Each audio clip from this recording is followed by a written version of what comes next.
कल्पना नहीं है। हमारे राज्य में किसी विधायक ने थानेदार के पैर नहीं पकड़े काम कराने के लिए। ये हालत है आपकी, एक विधायक थानेदार के पैर छू रहा है। अपने मुख्यमंत्री को नकारा बताया था, कहां कल्पना कर रहे हो? आपका कोई विधायक धरने की धमकी देता है? बैठे बैठे न बोले। आपका कोई विधायक, दोनों पक्षों से बैठे बैठे न बोले, टाइम तो दे। आप उनको बैठा रहो। कल बताया तो था। आप तो चुप रहो। कोटा पूरा हो चुका, आपका नहीं आ रहा नंबर, रहने दो आप। मत गला खराब करो, मत गला खराब करो। जवाब देने के लिए अवसर है। अरे माननीय सदस्य, आप बराबर बोल रहे हो। माननीय सदस्य सुनो सुनो सुनो, थोड़ा सा सुनो। आपके काम की बात कह रहा हूं, आपका ही भला होगा। अरे फिर कोई विधायक धरने की धमकी देता है, कोई इस्तीफे की देता है आपके विधायक, कोई मरने की देता है। कई विधायकों पे दादागिरी के आरोप लगे हैं, कई विधायकों पे आरोप लगे तो ऐसा पिटवाया सूरजमाली को बेचारे को, आज भी वो हॉस्पिटल में है। ये आपकी सरकार के, आपके विधायकों के कारनामे हैं। वो आज भी जो है स्ट्रेचर पे है। एक आदिवासियों की जमीन किन लोगों ने नाम कराई, किन किन लोगों की मिली भगत है उसके अंदर, कौन कौन लोग हैं? मैं मुख्यमंत्री जी इससे आगे नहीं जाना चाहता, पर मैं चाहता हूं कि इस पूरे प्रकरण की जांच हो और जो भी इसमें दोषी है उन पे कार्रवाई होनी चाहिए। गरीब आदिवासी की जमीन जिस प्रकार से छीनने की कोशिश की गई, उस पर कार्रवाई होनी चाहिए। ये बात मैं कहना चाहूंगा। आपके विधायकों की हालत यह है, बीकानेर के अंदर विधायक खड़ा रहा, कलेक्टर बैठा है। अलवर के अंदर कैबिनेट मंत्री की प्रेस कॉन्फ्रेंस में से कलेक्टर उठ के चली जाती है। और कई लोग हैं, कईयों की मैं बताना चाहूंगा कि जो हालात इस सरकार के हैं, बताऊं ये रामजी वाली मत बताना, जोगाराम जी वाली मत बताना, वो पुरानी हो गई। आपने भी कहा था पुरानी होगी, मैंने आपको अखबार की कटिंग भी भेजी थी। और यही नहीं, मैं इसमें कोई दोषारोपण नहीं कर रहा हूं, लेकिन सरकारी अधिकारी और जनप्रतिनिधियों के बीच में एक सम्मान होना चाहिए। एक प्रभारी मंत्री से कलेक्टर किस प्रकार से बात करता है, एक विधायक से तहसीलदार किस प्रकार से बात करता है। प्रोटोकॉल में हम कहते हैं, प्रोटोकॉल में कहते हैं चीफ सेक्रेटरी से ऊपर का दर्जा है, लेकिन क्या यह प्रोटोकॉल है? कोई गरीब जनप्रतिनिधि या कोई नया जनप्रतिनिधि है तो उसका मजाक उड़ाया जाता है। इस समय मैं कहना नहीं चाहूंगा आपकी हालत क्या है। आपके मंत्री और राज्य मंत्रियों के बीच में प्रधान हटाने को लेकर भी झगड़ा चल रहा है। सूरसागर के अंदर कलेक्ट्रेट पे धरना देने की बात विधायक कर रहे हैं। एक मंत्री पे बिजली का खंभा हटाने में उसके बेटे का नाम का भी जिक्र है। मैं पूरा बताऊंगा तो पूरी पोल खुल जाएगी। सरेआम हालत यह है माननीय अध्यक्ष महोदय, गैंगस्टर कोई वॉक पे जाता है गोली मार के चला जाता है, कोई जिम में जाता है गोली मार के चले जाते हैं। ये हालत है आपकी, ये कानून व्यवस्था है। अभी 3 दिन पहले क्या हुआ सवाई माधोपुर के अंदर, क्या हालत हो चुकी है। एक महिला बकरी चराने गई, उसके पैरों के अंदर चांदी के कड़े थे। कड़े निकालने के लिए अपराधियों ने उसकी हत्या की और उसके पैर काट के कड़े निकाल के ले गए। माननीय अध्यक्ष महोदय, ये शर्म की बात है। और हम कानून व्यवस्था की दुहाई दे रहे हैं, प्रदेश की बड़ाई कर रहे हैं। ये कानून व्यवस्था है, यही कानून व्यवस्था है। कितने लोगों पे कार्रवाई हुई है? आप कभी पूछते हैं कि किसके इलाके में जो घटना हुई है, कौन थानेदार, कौन डीएसपी, कौन एसपी इसका जिम्मेदार है? लेकिन हम उनकी जिम्मेदारी तय नहीं करते और उल्टा जनप्रतिनिधियों को आगे करके और धरने प्रदर्शन खत्म करवा देते हैं। ये ऐसे चलने वाला नहीं है मुख्यमंत्री जी। आप काम करना चाहते हैं, आप में अगर काम करने का मादा है तो जहां गलती होती है उन पे कार्रवाई कीजिए। आपके क्षेत्र के अंदर एक तहसीलदार और एक और अधिकारी दोनों ने मिलके तालाब की जमीन को ही बेच दिया। आपने कार्रवाई की, आपने उसको सस्पेंड किया, लेकिन आपने एसीबी में केस क्यों नहीं किया? जब आपने यह समझा कि उसने गलत किया है, उसकी मंशा गलत थी, तो उस पे एसीबी का मुकदमा दर्ज होना चाहिए था उन लोगों पे, और या अगर उनकी गलती नहीं थी तो सस्पेंड नहीं होने चाहिए थे। क्या हम यही सुशासन है? और आपके विधानसभा की बात बता रहा हूं माननीय मुख्यमंत्री जी, जो एसडीएम अपनी सीट पर बैठ के जो निर्णय करके गया राजस्व मामलों के, आज वही एसडीएम RAA बन के उन्हीं की अपील सुन रहा है। ये तो आप बताइए, संसदीय मंत्री बताएं कि जिस आदमी ने जो प्रकरण पहले सुना हो और उसी की अपील उसी के करवा रहे हो, न रहने दो। आप चुनाव क्यों नहीं करा रहे? चुनाव कराने में आपको क्या दिक्कत है? वो वही RAA ले गया जिसको मदन जी राठौड़ ने लगवाया था, इन्होंने हटवा दिया, वही है ना? वही है। तो ये जो बात है आपको समझनी पड़ेगी। और आप जो है वो तहसीलदार ही नहीं लगा पाए अब तक आपने क्षेत्र में। यानी मुख्यमंत्री जी के विधानसभा क्षेत्र में तहसीलदार की पोस्ट तभी से खाली है, नवंबर से ही, फरवरी आ गया, तो हम दूसरी जगह का क्या सुशासन देंगे? जी राम जी, मेरे को ऐसा लगा है सरकार की भी जयराम जी हो गई है।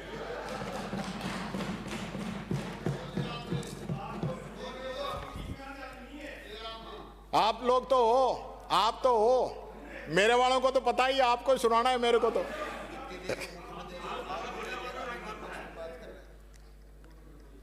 कई एमएलए ऐसे हैं जो यहां 5 दिनों की चर्चा में खूब प्रशासन के खिलाफ बोल रहे हैं।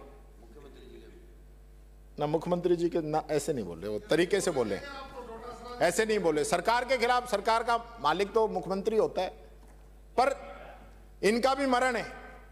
यहां बोले तो आप मारो और नहीं बोले तो जनता मारे। ये जाए तो जाए कहां, किसको सुनाए अपनी बात, कहां रखें? ये हालत इन लोगों की हो गई है। आप बार बार double engine, double engine, double engine. अब ऊपर वाले इंजन की बात करता हूं, पहले 4 लाइनें सुनाना चाहूंगा। विदेश नीति की परतें किताब ने खोल डाली, 56 इंच की सच्चाई कलम ने तोल डाली। सेना अध्यक्ष का सच जब संसद तक पहुंचा तो राहुल गांधी की आवाज पर पाबंदी लगा डाली, पाबंदी लगा डाली, पाबंदी लगा डाली। तो ऐसी क्या बात थी, ऐसी क्या बात थी, ऐसी क्या बातें थी जो आप सुनना नहीं चाहते? राहुल गांधी जी ने 2 लाइनें दी थी ना मैंने।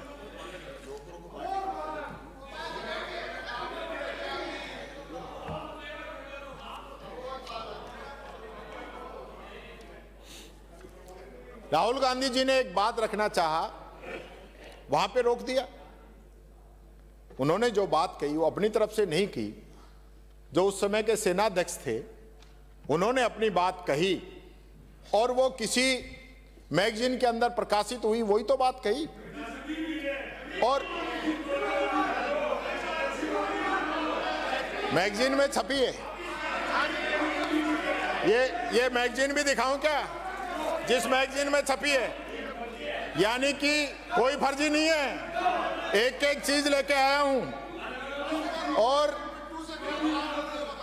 इतनी प्रॉब्लम राहुल गांधी जी से, वो राहुल गांधी जी जो देश के लोकसभा के नेता प्रतिपक्ष हैं, 5 बार के सांसद हैं और आपके महामानव से 3 गुना ज्यादा वोटों से जीते हुए हैं, 2 जगह जीते हुए हैं। ये एक जगह बड़ी मुश्किल से जीते हैं, वो बंदा 2 जगह जीता है, 3 गुना वोटों से जीता है। जिसके पिताजी ने प्रधानमंत्री रहा है, जिसकी दादी प्रधानमंत्री रही है, जिन्होंने देश के लिए अपनी जान दी है, इसके लिए आप इस प्रकार की बातें करते हो। वो जो बात कहते हैं वो हकीकत है।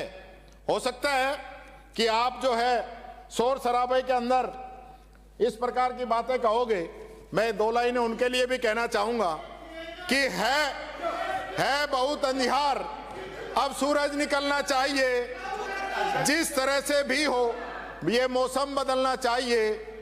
रोज जो चेहरे बदलते हैं लिबासों की तरह, कि रोज जो चेहरे बदलते हैं लिबासों की तरह, अब जनाजा जोर से उन लोगों का निकलना चाहिए। फूल बनकर जो जिया वो यहां मसला गया, जिसको फौलाद के साचे में डलना चाहिए। छीनता हो जब तुम्हारा हक कोई, उस वक्त आंख में आंसू नहीं सोला निकलना चाहिए। आज राहुल गांधी की आंखों में सोला निकल रहा है, उसको सहन नहीं कर पाओगे आप लोग, ये बात मैं कहना चाहूंगा। अब मैं देश के, मैं नाम नहीं लूंगा, कि नॉन बायोलॉजिकल एक सज्जन है, उन्होंने 2013 में एक चुनावी रैली में भाषण दिया था, वो मैं सुनाना चाहूंगा कि आज ऐसी स्थिति आई है कि भारत सरकार और भारत का रुपया दोनों के बीच में स्पर्धा लगी है कि कौन ज्यादा गिरेगा, किसकी साख ज्यादा गिरेगी। रुपए की कीमत गिर रही है या दिल्ली में बैठे सरकार की कीमत गिर रही है, देश आज ये पूछ रहा है। उसी सज्जन ने कहा था तत्कालीन प्रधानमंत्री मनमोहन सिंह जी पे कि जब रुपया गिरता है तो देश की साख भी गिरती है। जिस देश का रुपया गिरता है उस देश के प्रधानमंत्री की प्रतिष्ठा भी गिरती है। रुपये की गिरावट सीधे सीधे प्रधानमंत्री की साख और उसकी गरिमा से जुड़ी होती है। रुपया जितना नीचे गिरता है प्रधानमंत्री की साख भी उतनी नीचे चली जाती है। ये नॉन बायोलॉजिकल एक सज्जन है, उनके द्वारा 2003 में कहा था। और उन्होंने ये भी कहा था कि भ्रष्ट राजनीति जो दिल्ली से चलती है उसका इसमें बहुत बड़ा रोल है। भारत का रुपया आज हॉस्पिटल के अंदर पहुंच गया है, वो अपनी अंतिम सांसें गिन रहा है, इसे तुरंत एक अच्छे डॉक्टर की जरूरत है। और उन्होंने ये भी कहा था कि ऐसे नहीं होता मित्रों, मैं शासन में बैठा हूं, मुझे मालूम है इस प्रकार से रुपया इतनी तेजी से नहीं गिर सकता। अरे नेपाल का रुपया नहीं गिरता, बांग्लादेश की करेंसी नहीं गिरती, पाकिस्तान की करेंसी नहीं गिरती, श्रीलंका की करेंसी नहीं गिरती। क्या कारण है कि हिंदुस्तान का रुपया इतना पतला हो गया कि गिरता ही जा रहा है। किसने कहा था ये? मैं नाम नहीं ले रहा हूं, मैं नाम नहीं ले रहा हूं, मैं पूछ रहा हूं। अब साख नहीं गिर रही, अब नहीं गिर रही ना साख, क्योंकि साख उसी की गिरती है जिसकी साख हो। क्योंकि आप लोगों ने चुप्पी साध ली है। 2014 में जब आपको चार्ज देके गए थे ना, तब 59 रुपए, $1 की कीमत 59 रुपए के बराबर थी। और आज फरवरी 2026 के अंदर 92 रुपए $1 के बराबर हो चुके। ये मैं आपको बताना चाहता हूं। यानी मनमोहन सिंह जी जैसे अर्थशास्त्री के लिए आपने क्या नहीं कहा, और आज चुप्पी। चुप्पी जिस 2014 के बाद में पीआर की टीम तैयार की गई और यह कहा गया कि भारत का डंका बज रहा है, भारत का डंका बज रहा है। माननीय ऑपरेशन सिंदूर के अंदर माननीय अध्यक्ष जी, ऑपरेशन सिंदूर के दौरान दोनों से आग्रह किया है, आपके नेता बोलेंगे, इन सारे प्रश्नों का वो जवाब देंगे, तो वो जवाब देंगे। इधर यहां से भी कोई नहीं बोले, वहां से कोई नहीं बोले। मेरे क्वेश्चनों का जवाब देना है ना, आपके नेता सक्षम है। मेरे क्वेश्चनों का जवाब देना है तो सीएम बनना पड़ेगा। देख लो, बीच में मत खड़े हो। ऑपरेशन सिंदूर के दौरान अभी मैं देख रहा था, हमारे एक राज्य मंत्री बाहर भाषण दे रहे थे, अमेरिका को घुटनों के बल टिका दिया है, 18% करा दिए पेनल्टी। मैंने कहा भाई ऑपरेशन सिंदूर हुआ, हमारी सेना ने शौर्य, पराक्रम, वीरता के साथ पाकिस्तान को मुंह के बल गिराया। और ये पहला मौका नहीं है, इससे पहले भी हमेशा पाकिस्तान का इलाज किया है। इंदिरा गांधी ने तो पाकिस्तान के 2 टुकड़े कर दिए, बाढ़ में 1000 सैनिक घुटनों के बल टिका दिए, लेकिन हमारे चलते हुए युद्ध के अंदर ट्रंप साहब का बयान आता है कि मैंने सीज फायर करा दिया है, मैंने वॉर रुकवा दी है। और वो एक बार नहीं 70 बार ये बात बोल चुका है।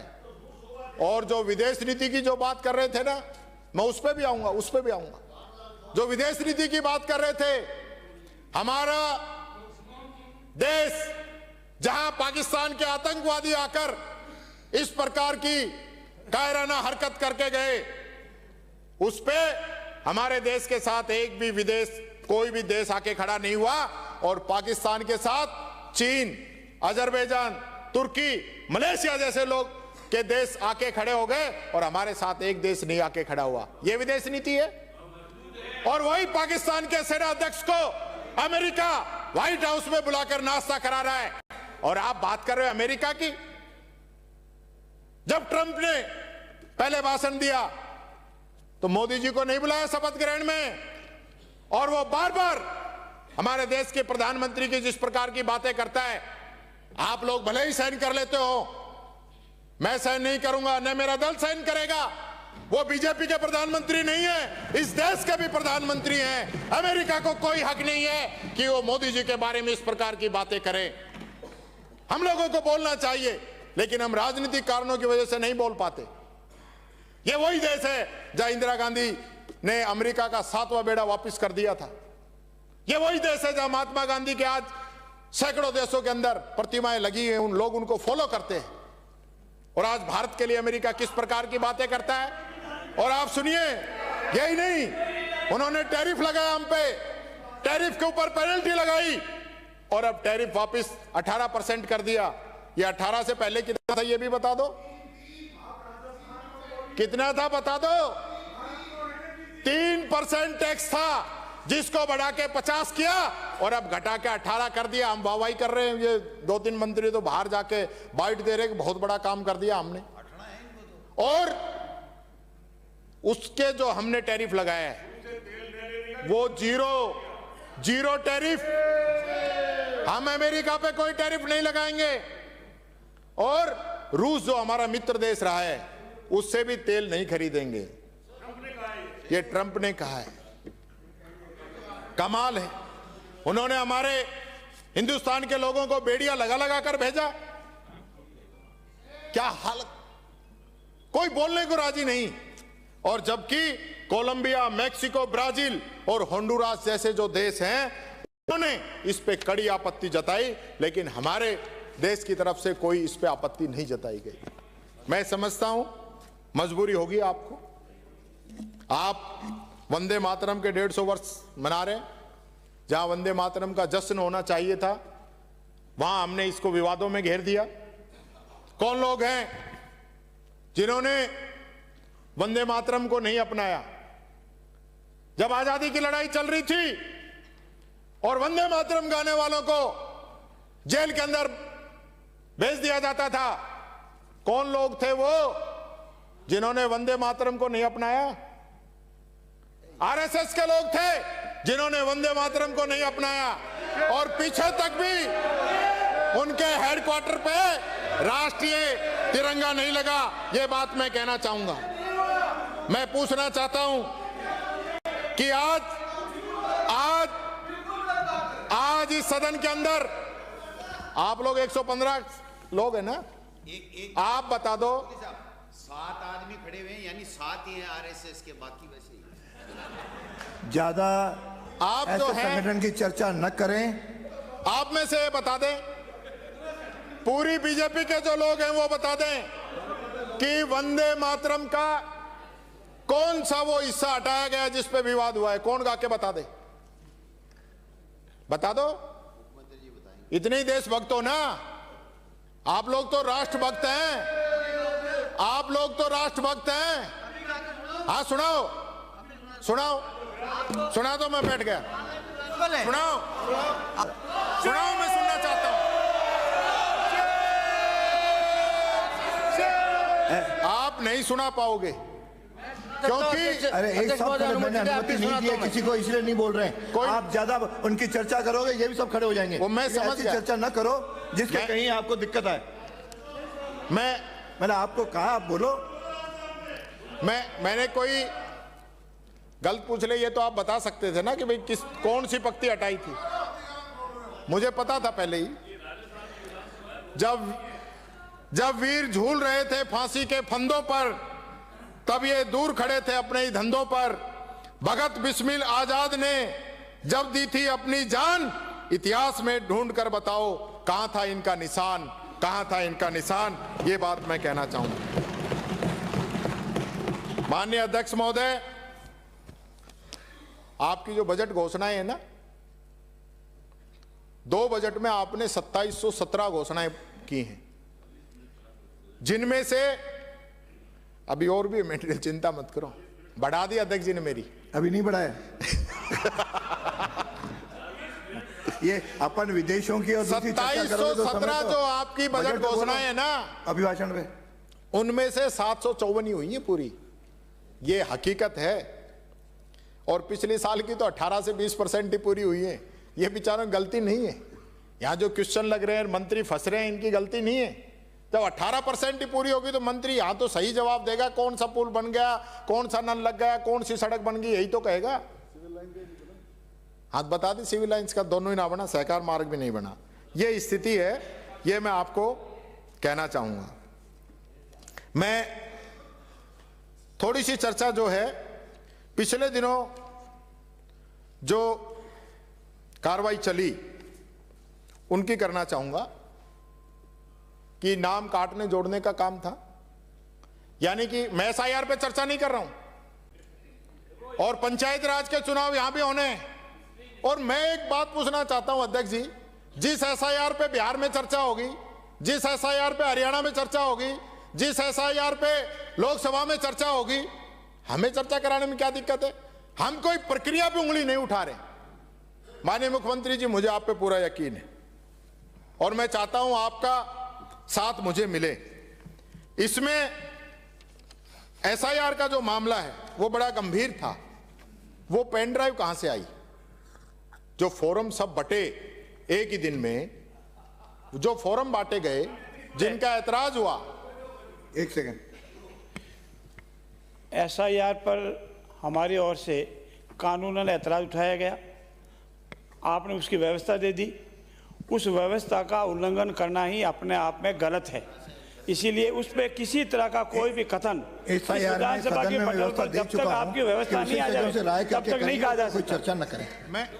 मैं कोई SIR की प्रक्रिया पे उंगली नहीं उठा रहा, SIR के नियमों पे उंगली नहीं उठा रहा, SIR के विरोध में उंगली नहीं उठा रहा। लेकिन वो पेन ड्राइव कहां से आई? बंबई से फार्म प्रिंट हुए थे क्या? और सब जगह जो बांटे गए, मैं तो मुख्यमंत्री जी से निवेदन कर रहा हूं कि इतनी जांच करा दो, एक इसकी भी जांच करा दो, इसकी जांच करा दो कि ये फार्म कहां से आए और क्यों बांटे गए।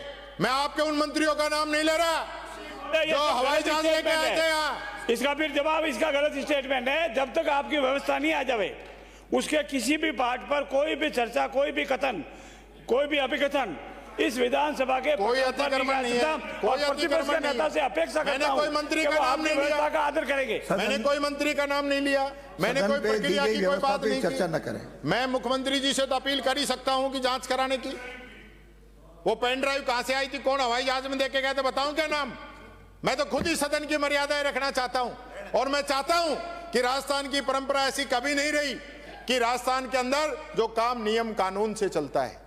और इसमें भी मैं धन्यवाद देना चाहूंगा बहुत से अधिकारी कर्मचारियों को जिन्होंने अपने कर्तव्य का निर्वहन किया, उन BLO को भी जिन्होंने लिख के दिया कि हम ऐसा गलत काम नहीं करेंगे। ऐसा काम नहीं होना चाहिए, हमारी परिपाटी नहीं है।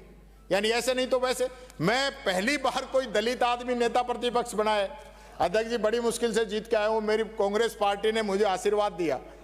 यानी मेरे वोट काटने के लिए 25,000 फार्म अलवर ग्रामीण के अंदर भिजवा दिए। 25,000 फोरम, यानी कि जो जितने से जीत का है उतने हरवाओ। ऐसा मत करो, मैं आता रहूंगा तो मन लगा रहेगा। इसलिए आप जिस प्रकार की जो बात कर रहे हो रहेगा वो गलत है। आदरणीय प्रतिपक्ष के नेता जी, हमारा तो मन लगे रहेगा, लेकिन पड़ोस में तकलीफ होगी। सिर साठे रुख रहे तो भी सस्तो जान। मैं जंबो जी ने जो बात कही उसका यहां पे जिक्र करना चाहूंगा कि राजस्थान की वो धरती जहां अमृता देवी ने आंदोलन किया पेड़ बचाने के लिए, 363 लोगों ने अपनी जान दे दी और ये कहा कि अगर एक सर देकर भी एक पेड़ बचता है तो भी वो सस्ता है, इसलिए जान देने में पीछे नहीं हटना है। आज हम इन पेड़ों को क्यों काटने पे तुले हुए हैं? मैं पूछना चाहता हूं, जब जनभावना खेजड़ी के साथ है, हाई कोर्ट का निर्णय उस पे आया हुआ है, बीकानेर के अंदर जिस हम धर्म की बात करते हैं, हिंदू धर्म की, उस धर्म के साधु संत सन्यासी वहां पे आमरण अनशन कर रहे हैं, उनकी तबीयत बिगड़ रही है, उनको हॉस्पिटल में तो हम एडमिट करा रहे हैं, लेकिन खेजड़ी के लिए हम बात नहीं कर रहे हैं। मुख्यमंत्री जी, एक मंत्री नहीं गए वहां बात करने के लिए, और आज गए, और हालत यह है कि लाखों लोग, करोड़ों लोग राजस्थान के ये चाहते हैं कि खेजड़ी नहीं कटनी चाहिए। ये बात मैं सदन के माध्यम से रखना चाहूंगा। ये हमारा पवित्र सदन, इस पे कानून बनाए। खेजड़ी काटने पर हमारा राज्य वृक्ष है, ऐसे बर्बाद कर रहे हैं हम उसको।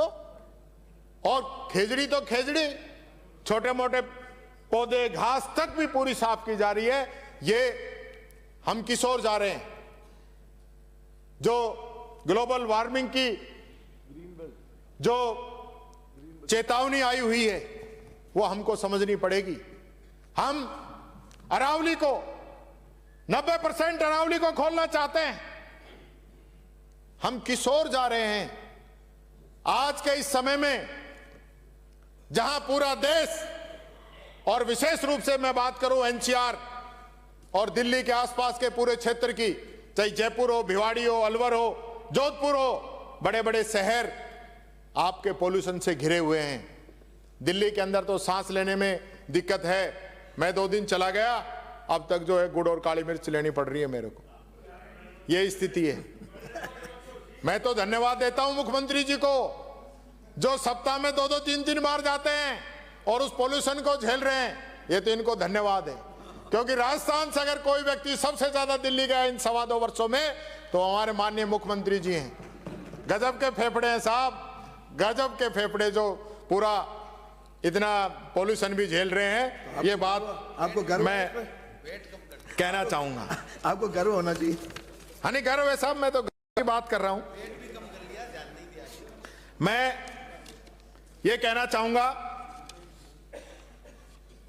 कि शंकराचार्य, ये नया भारत आ गया।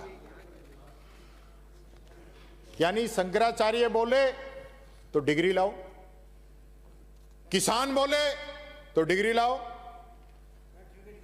सर्टिफिकेट, और कोई वकील बोले तो सर्टिफिकेट दिखाओ।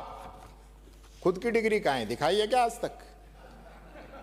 ये हमारा सनातन, जिसके अंदर शंकराचार्यों को सर्वश्रेष्ठ माना गया है, आज हो क्या रहा है? आज उल्टा हो रहा है। जिनको पूजा करनी थी वो देश चला रहे हैं, और जिनको देश चलाना था वो पूजा कर रहे हैं।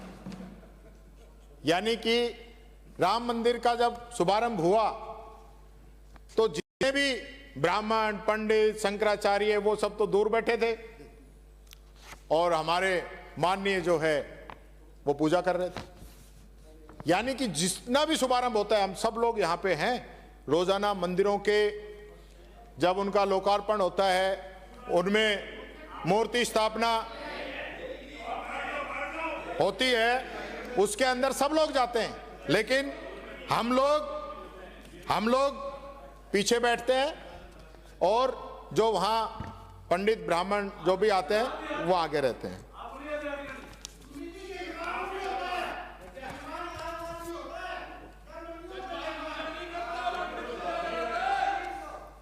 अच्छा चलो इस पे आ जाऊं, अभिभाषण पे आ जाऊं। अब आगे कुछ समय कम होता है, अभिभाषण पे आ जाता हूं अभी तक कि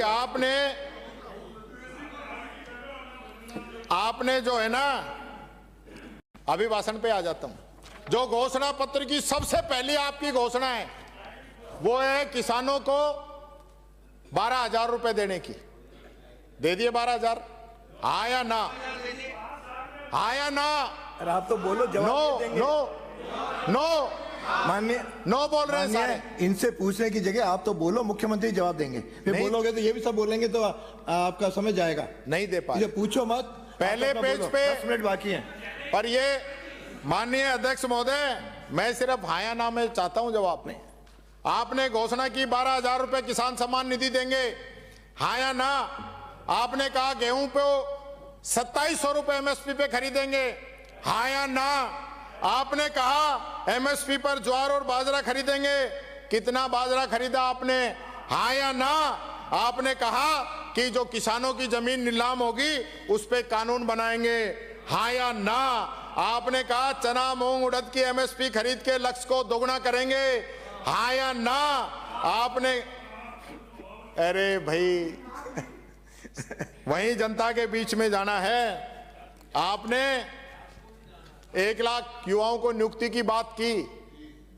आप बता देना उन 1 लाख में आपके समय में जिसने अप्लाई किया हो और आपने नियुक्ति दी हो उस आदमी का नाम बता देना।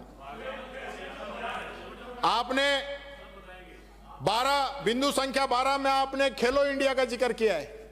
ऐसा गेम मैंने नहीं देखा। मैं पूरे समय का मैं शॉर्ट में बता देता हूं। 400 मीटर रेस में एक आदमी दौड़ रहा था, एक ही महिला। 400 मीटर पुरुष में 2 पुरुष दौड़ रहे थे। 5000 मीटर महिला रेस में 2 दौड़ रहे थे। 400 मीटर हर्डल रेस में 1 दौड़ रहा था। यानी कि सिल्वर, गोल्ड, कांस्य यानी मेडल तक लेने वाले नहीं थे।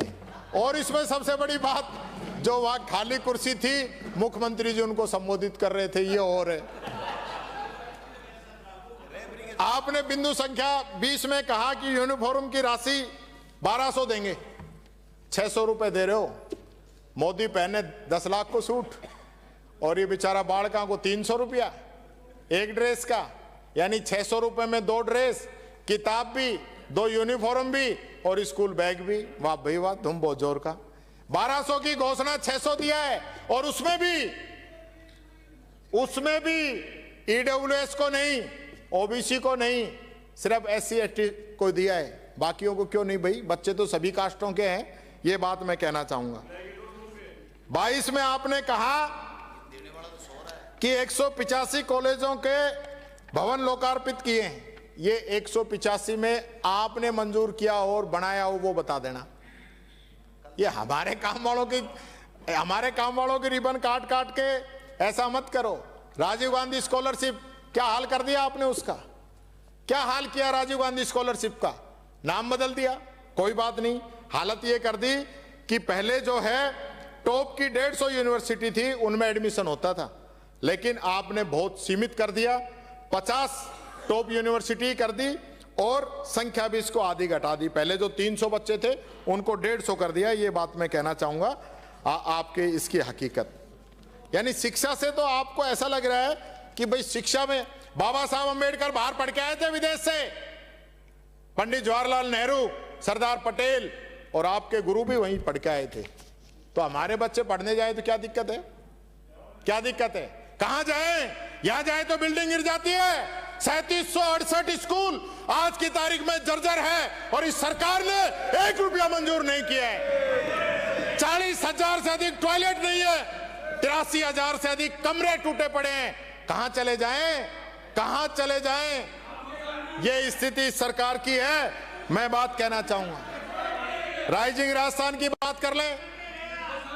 ये राइजिंग राजस्थान का चक्कर क्या है, आप हमको बताते क्यों नहीं? राइजिंग राजस्थान में आपने कहा 35 लाख करोड़ के एमओयू हो गए, तो एमओयू बताओ तो सही सदन को, राजस्थान की जनता को, राजस्थान के हर एक नागरिक को बताना पड़ेगा। ये वो समय नहीं है, ये वो समय नहीं है, ये वो एक जब नाश मनुष्य पे छाता है पहले विवेक मर जाता है। इस चीज का ध्यान रखना आप, क्योंकि पिछली बार ईआरसीपी पे पूछा तब भी मुख्यमंत्री जी कह रहे थे कौन पूछने वाले हो, किसकी ईआरसीपी, क्यों बताएं, हम हैं। और वही बात राइजिंग राजस्थान पे संसदीय मंत्री बोल रहे हैं, मालिक नहीं हो, मालिक नहीं हो, मालिक नहीं हो, ट्रस्टी हो, ट्रस्टी, ट्रस्टी हो, राजस्थान की जनता के ट्रस्टी हो। बताना पड़ेगा कौन से नियम, आरटीआई लगाएं, नहीं देते हो, विधानसभा में क्वेश्चन लगाएं, नहीं देते हो, और कौन सा नियम बच गया, यहां पूछ रहा हूं, नहीं बताते हो। हद हो गई आप लोगों के आगे, हद हो गई, क्यों ऐसा छुपाते हो? ये बात मैं आपसे पूछना चाहता हूं। ये बात आपका सवाल, अब ये सवाल नहीं, आप तो ये बोल रहे हैं। नो ब्राजो, ब्राजो, आप नियमों का बता, दिलवा दूंगा। आपने, आपका नेता बोल रहे हैं। बिंदु संख्या 36 में आपने नीतियां गिनाई हैं, लेकिन नीयत नहीं गिनाई। जरा नीयत भी बता दो, नीयत क्या है आप लोगों की, जनता को पता चल जाए। बिंदु संख्या 46 में आपने कहा कि फसल बीमा योजना की बात कही, भरतपुर और जोधपुर में ही 2-2, 3-3 साल के मुआवजे अटके पड़े हैं। मौजूदा मुख्यमंत्री और पूर्व मुख्यमंत्री के जिले के अंदर ये बात मैं आप लोगों से कहना चाहूंगा। एक और ही नया ट्रेंड चला दिया कि यानी कि जहां कांग्रेस का विधायक है तो बारिश से 1100 mm से ज्यादा हो जाए मुआवजा नहीं मिलेगा, और बीजेपी का एमएलए है तो 500 हो जाए जब भी मुआवजा मिल जाएगा। ये ऐसा तो किसानों को तो मत बांटो भाई। आप लोग हार गए होंगे, पर 30%, 40%, 25%, 49% कुछ वोट आपको भी मिले हैं। ये जनता तो सबकी है, यानी कि प्रमाण ये रहा। ये मैं माननीय अध्यक्ष जी, ये मुआवजे का प्रमाण मैं टेबल करूंगा, मैं लेके आया हूं, मेरे पास है, ये टेबल करूंगा। डीएपी की किल्लत, डीएपी की किल्लत खुद आपके मंत्री ने छापे मारे और कहा नकली यूरिया बन रहा है, नकली खाद बन रहा है। मैंने पिछली बार भी पूछा था, आज भी पूछ रहा हूं, कितने लोग जेल के अंदर गए? मंत्री गायब है। कितनी फैक्ट्रियों पे आपने कार्रवाई की? मंत्री कहाँ है? 63 कटिंग इसकी भी लेके आया हूं जो यूरिया किसानों को मिलने के लिए आधार कार्ड तक लाइन पे लगवा दिया। आप लोगों ने कुछ तो शर्म करो, उसी किसान से वोट मांगते हो और उसी को लाठियां खाने पे मजबूर करते हो। ये आप लोगों की हकीकत है, ये बात करना चाहूंगा। बिंदु संख्या 58 में आपने कहा मंगला पशु बीमा, 40 लाख का वादा, 13 लाख का बीमा, बहुत बढ़िया।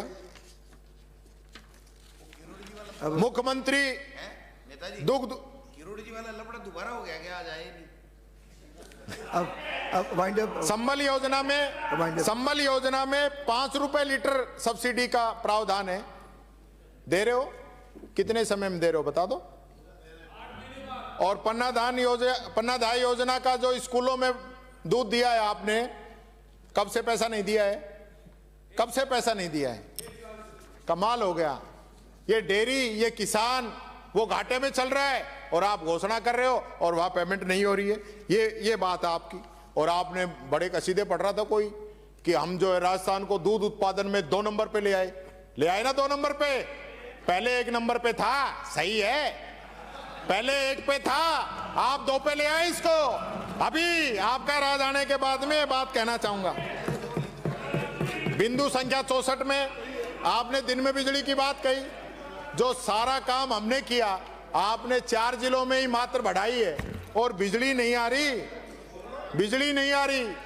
85-86 में पेंशन का जिक्र किया, 3-3, 4-4 महीने नहीं आ रही। 97 में पूरा रसोई का जिक्र किया, जयपुर में क्या हालत हो रही है ये मैं कहना चाहूंगा। मैं बहुत ज्यादा सामान है पर थोड़ा सा मैं बीच में, क्योंकि मेरे अभी 5-7 मिनट बची हैं, इसलिए मैं ये कहना चाहूंगा माननीय मुख्यमंत्री जी कि आपके यहाँ जनसुनवाई होती है, उस जनसुनवाई में पता चला है कुछ लोग जो है जमीनों का सौदा कर रहे हैं, खुद एप्लीकेशन लगा के सीएम हाउस में और जमीनों का सुलटेरा कर रहे हैं।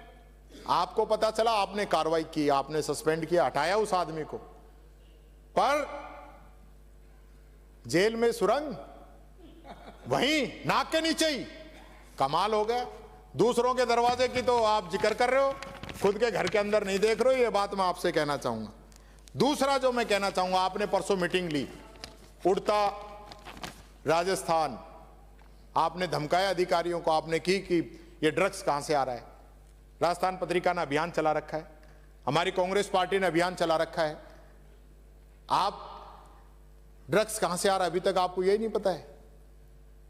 क्यों नहीं पता है?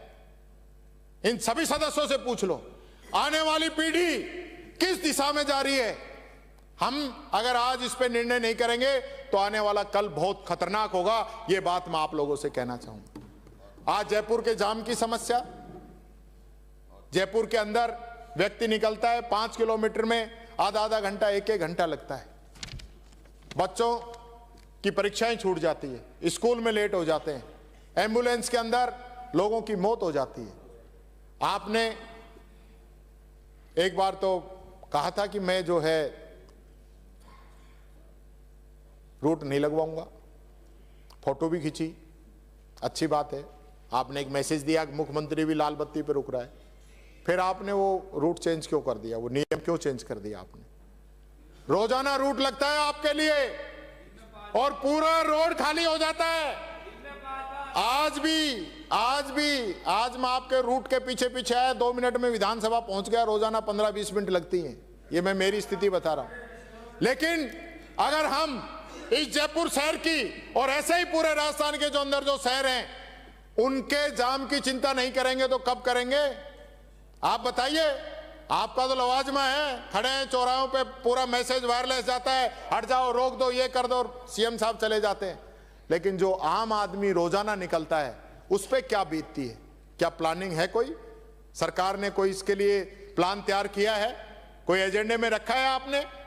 आप मेट्रो जो शुरू हुई हमारे समय में आप कर नहीं पाए, घाट की गुणी जैसी हमने बना के दी, गुजर की थड़ी अंडरपास हमने बना के दिया, फ्लाईओवर आपका हमने बना के दिया। जो काम जो हो रहे सारे कांग्रेस सरकार की सोच थी।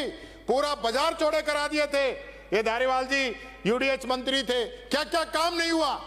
और आप लोग कर क्या रहे हो?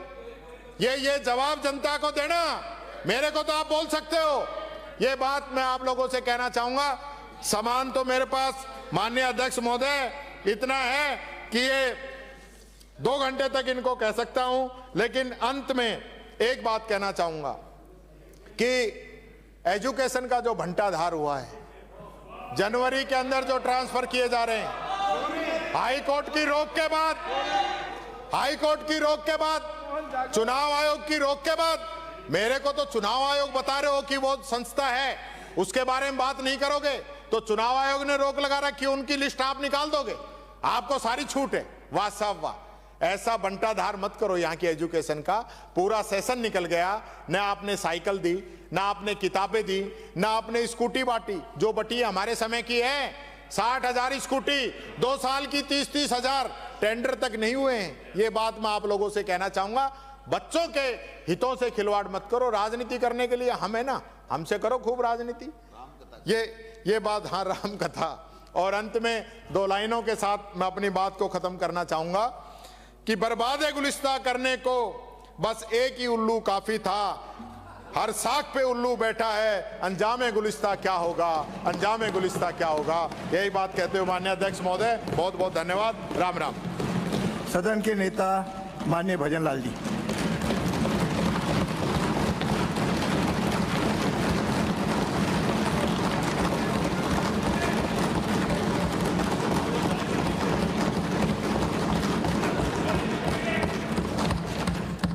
नो, बैठिए। No, nothing. बैठिए। नहीं तो मुझे बाहर जाने के लिए कहना पड़ेगा, बाहर जाने के लिए कहना पड़ेगा। इनको बाहर भेज दो, इनको बाहर भेज दो, इनको बाहर भेज दो, इनको बाहर भेज दो। नथिंग, नो नो, माननीय विपक्ष नेता,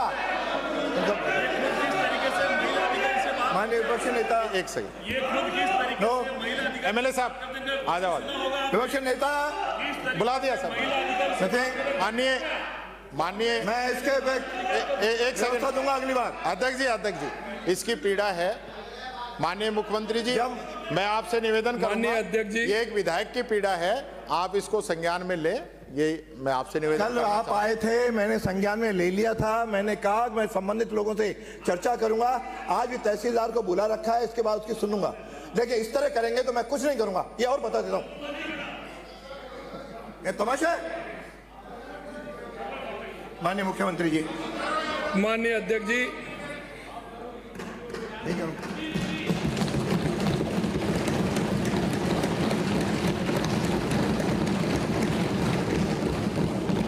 सदन के सम्मानित नेता प्रतिपक्ष और सभी माननीय सदस्यगण, मैं सर्वप्रथम राज्य के संवैधानिक प्रमुख माननीय राज्यपाल महोदय को धन्यवाद देता हूं कि उन्होंने प्रदेश में लोकतंत्र के सर्वोच्च मंदिर विधानसभा में अपने अभिभाषण के माध्यम से राज्य सरकार की उपलब्धियों को रखा। मैं पक्ष और विपक्ष के उन सभी माननीय सदस्यों को भी धन्यवाद देना चाहूंगा जिन्होंने माननीय राज्यपाल महोदय के अभिभाषण की महत्वपूर्ण चर्चा में भाग लिया। कुछ माननीय सदस्यों ने सरकार की नीतियों व कार्यक्रमों की प्रशंसा की। कागज रखने के लिए मना किया था, आईपैड है। विराजिए, नो, मैंने पेपर रखने के लिए मना किया था, पेपर नहीं है। अरे ये मैं ये कह रहा हूं, अरे ये ऑब्जेक्शन करना था हरीश जी तो प्रतिपक्ष के नेता से करते कि ये टैबलेट होने के बावजूद भी कागज से पढ़ रहे हैं भाई। ये नेता प्रतिपक्ष से करते आप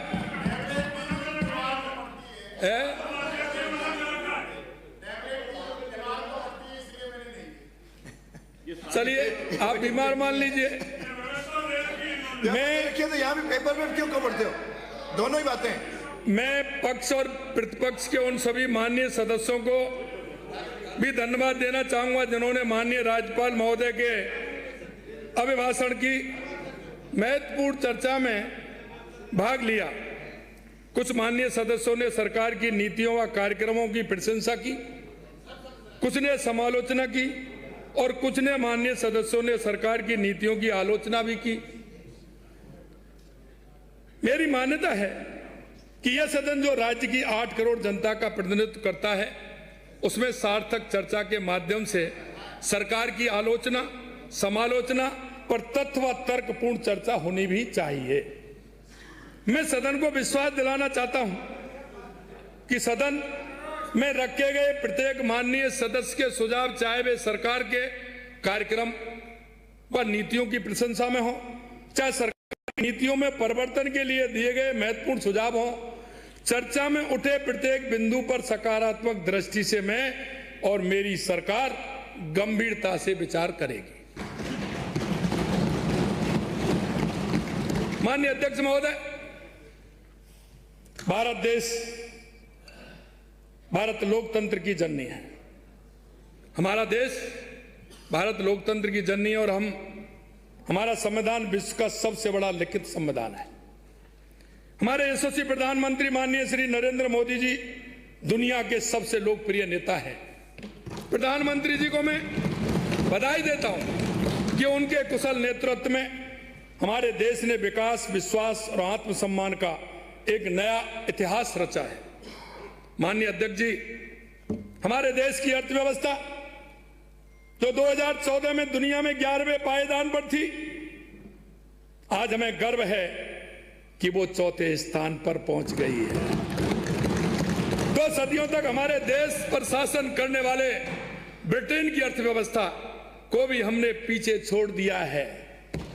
अपने आप में तकनीकी रूप से शक्तिशाली समझे जाने वाले जापान की अर्थव्यवस्था को भी पछाड़कर हम आज दुनिया की चौथी बड़ी अर्थव्यवस्था बन गए हैं। आज हमारी अर्थव्यवस्था $4.18 ट्रिलियन के आंकड़ों को पार करते हुए दुनिया की सबसे तेज रफ्तार से बढ़ने वाली अर्थव्यवस्था बन गई है। इसलिए जन कल्याण हम सबका सर्वोच्च लक्ष्य है। हमारी सरकार यशस्वी प्रधानमंत्री श्री नरेंद्र मोदी जी द्वारा निर्धारित 3 कर्तव्यों को लेकर आगे चल रही है। इसका जिक्र मैं आपसे इसलिए करना चाहता हूं, जिस व्यक्ति से पूछो उसको अधिकार दिखते हैं, लेकिन हमारी सरकार उन कर्तव्यों को जो समाज के लिए, देश के लिए, राष्ट्र के लिए, प्रदेश की आवश्यकता है, हम उनको लेकर के चलते हैं। इसलिए पहला हमारा जो कर्तव्य है उत्पादकता और प्रतिस्पर्धा को बढ़ाना, दूसरा लोगों की आकांक्षाओं को पूरा करना और उनकी क्षमताओं का निर्माण करना, और तीसरा सबका साथ सबका विकास। माननीय अध्यक्ष जी, इसका अनुसरण कर प्रदेश को आगे बढ़ाने का काम हमारी सरकार कर रही है। लेकिन हमारे प्रतिपक्ष के नेता कह रहे थे, मैंने 1-2 सभाओं में भी कहा, क्योंकि लगातार ट्वीट भी आते हैं और मैं देखता भी हूं, मैं आपके दृष्टि को नहीं बदल सकता, मैं आपकी दृष्टि को नहीं बदल सकता। अगर आपकी आंखों की कमजोरी है और आपको नहीं दिख रहा है, तो मैंने अभी विद्यालयों में एक अभियान लिया है कि हमारे बच्चों की, सभी की, राजस्थान के बच्चे, उनकी आंखों का जांच करके अगर आवश्यकता हो तो उनको चश्मा लगाया जाए। मैं कहना चाहता हूं, अगर मेरे विपक्ष के लोगों को अभी भी नहीं दिख रहा है तो वो चश्मा की व्यवस्था मैं करा सकता हूं। कई तो बुजुर्ग नेता हैं आप। माननीय अध्यक्ष महोदय, हमारे एक माननीय सदस्य प्रदेश पर बड़ा कर्ज होने की बात कर रहे थे। एक दूसरे सदस्य तो आंकड़े का मायाजाल रचने में महारत हासिल कर रखते हैं। वो ये सोचते हैं कि मेरा जो इस मामले में आंकड़ों में मायाजाल है वो तो किसी का है ही नहीं। लेकिन मैं प्रदेश के वित्त का लेखा जोखा तो हमारी वित्त मंत्री जी रखेंगी, लेकिन मैं भी सदन के समक्ष कुछ आंकड़े रखना चाहूंगा ताकि दूध का दूध और पानी का पानी हो जाए। जब प्रदेश की जनता ने हमें सेवा का अवसर दिया तब राजस्थान की अर्थव्यवस्था आईसीयू में पड़ी थी। पिछली सरकार की वित्तीय कुप्रबंधन ने ऐसा हाल कर दिया था कि खजाना खाली, योजनाएं अधूरी और भरोसा टूटा हुआ था। भयावह की स्थिति थी। यह वही दौर था जब कांग्रेस को खर्च का हिसाब नहीं देना था, उधारी का डर भी नहीं था, भविष्य की चिंता भी नहीं थी। होगी भी क्यों? क्योंकि उन्हें पता था कि कल उन्हें सेवा का मौका मिलना ही नहीं है। इसलिए उन्होंने हमारी अर्थव्यवस्था को कमजोर करने का काम किया। माननीय अध्यक्ष महोदय, पिछली सरकार ने हमें विरासत में 5,79,781 करोड़ रुपए का कर्ज दिया था। बड़े राज्यों की श्रेणी में राजस्थान के ऊपर पंजाब के बाद सर्वाधिक कर्ज था। अध्यक्ष महोदय, कानून व्यवस्था बंगड़ी हुई थी, अर्थव्यवस्था खस्ताहाल थी, लेकिन हम निराश होकर नहीं बैठे, हमने काम करने का रास्ता चुना। पिछले 2 वर्षों में हमारी सरकार ने अर्थव्यवस्था को न केवल स्थिरता दी बल्कि उसे गति और दिशा भी दी है। मैं आ रहा हूं, आपको आपके क्वेश्चन का जवाब मिलेगा एक एक, आप शांति से सुनते रहिए। मुझे सदन को बताते हुए अत्यंत हर्ष हो रहा है कि भारत सरकार के आर्थिक सर्वेक्षण 2025-26 में राजस्थान के आर्थिक प्रबंधन, सामाजिक स्वास्थ्य क्षेत्र में नवाचारों, बेस्ट प्रैक्टिसेस और प्रशासनिक